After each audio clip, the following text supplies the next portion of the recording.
now I regained my strength here. I'm going to do a full power. This is where you burn up that fuel. Okay, now, this is again, in my flight plan, I knew it was going to be tricky in this area. And I do not have any real life experience in mountains. Okay, now I basically recovered. I'm at 80 knots. And I've got a decent climb going on. I'm going to stabilize that climb just to kind of tone it down a bit here. Not to get too steep a climb. Okay, now I got some serious peaks over there off to my left, and I'm at 6,000 feet here.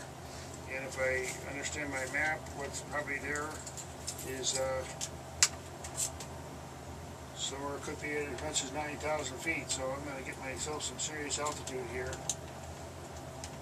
Now, if I were to follow this HSI, I'd be turning to a heading of 45045 right now and cross that ridge, but I don't want to do that until I have much more altitude and stability. So I'm going to go ahead just a little bit further toward the east before I make my turn, because there's some lower mountains over this way. And I'll take that look down the valley. There's the river. Now, I know what that lake is, and I do want to eventually do a course correction here. Now, if I go south of this peak here, I'll be alright. Now, I'm going to keep my attitude just fairly low so I get good speed, a steady climb, but good speed. And it's not terrible. I can get up to 11,005 and I'll be clear of the whole area. Right now I got 10. Okay, there's our beautiful peak, and just for the sake of fun, I'll take a tour around.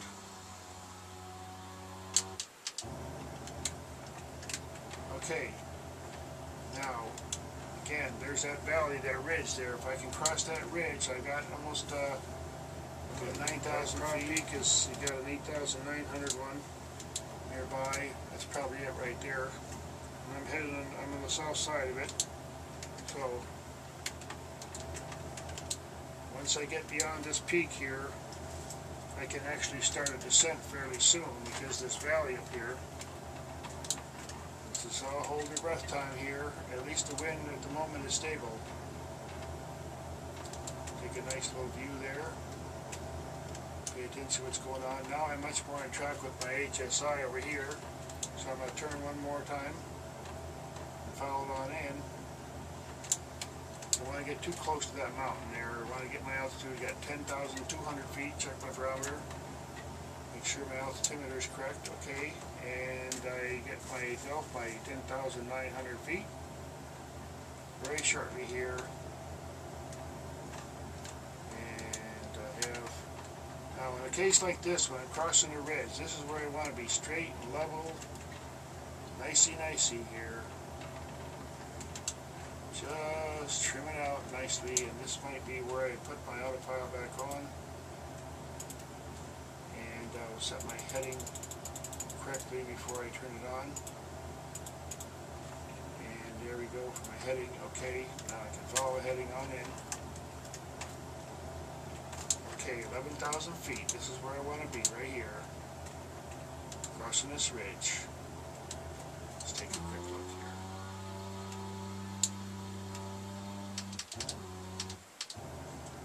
Okay, that's enough. Now, okay, I'm on the other side of the ridge, and I look at my map here, and I can see that I can just head on in. I follow my beacon there. I'm heading at 045, and I'm going to trim it just a little bit here because I want to get in the middle of this valley, passing this majestic mountain here. And the very near future, I'm going to be heading down. I've got a good speed now. I'm lipping along here.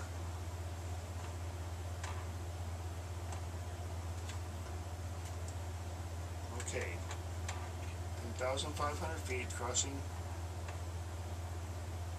Okay, now I'm going to turn the autopilot off for a second, and I can do a little bit of a course correction here, and we'll continue in the next segment.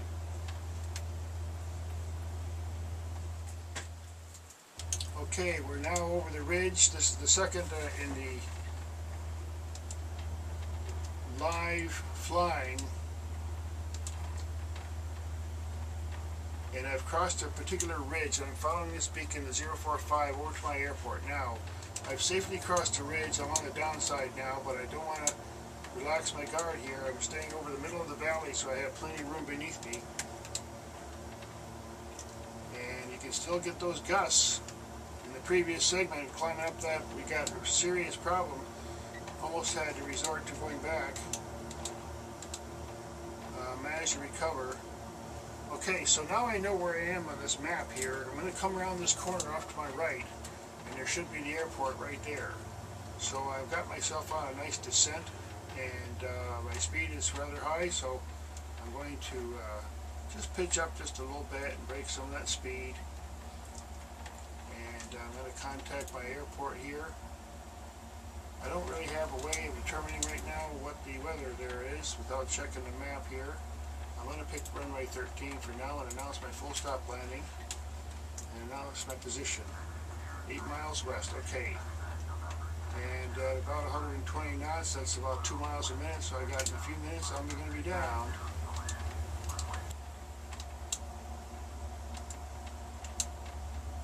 That might be it down there to my left there. I'm here, so I got to do something here. So down go my flaps.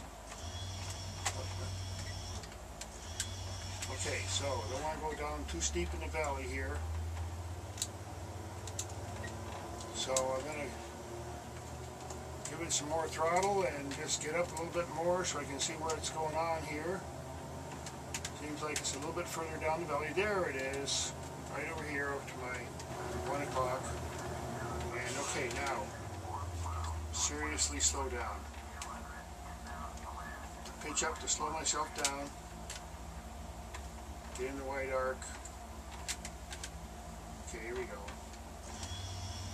First flaps go down. Just kind of cruising in. And basically on idle, I'm going to glide it in here. 100 knots. Now you can see what it's going to be like to climb out of here. We're going to let off 2 passengers.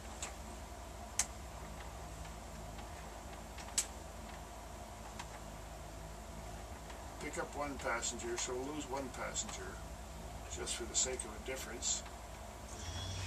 Okay, next flaps. Full flaps. On final.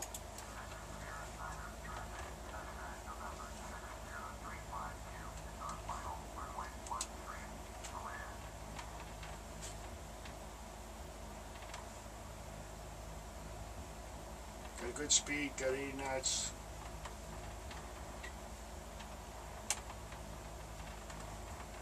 Nice. Nice float going on here. Come on in. Just pitch down, get a little bit more speed here. Can come in just a bit steeper. Clear the trees right there. I'm good.